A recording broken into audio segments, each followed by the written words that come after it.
అధ్యాయము 12వ వచనంలో మనం ఈ నామంలోనే రక్షణ పొందవరం కానీ మరి ఏ నామంలో రక్షణ లేదని మరి అపోస్తలులు 4:12 దేవుని వాక్యం సెలవిస్తుంది.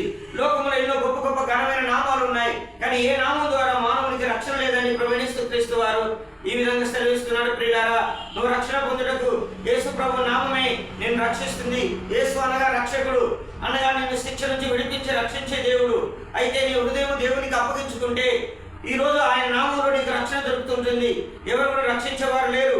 ఈ లోకంలో ఎంత భయంకరమైన శిక్ష ఉన్నా ఆ శిక్ష దేవుడు కలువరిస్తుడు నీ కొరకు భరిస్తూ వచ్చాడు.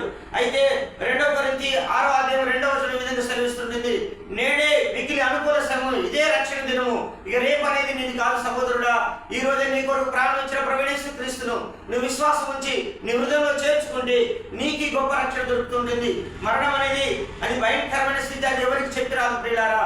అయితే నీ జీవితంలో మరణం సంభవించమునిపై నీ కొరకు శిలువలో మరణించినటువంటి ప్రభువైన యేసుక్రీస్తు వారికి నీ హృదయం ఇస్తావా? నీ హృదయం నివసించి నిన్ను పరలోకానికి వారసుడుగా ప్రభు నిన్ను చేయునుగాక.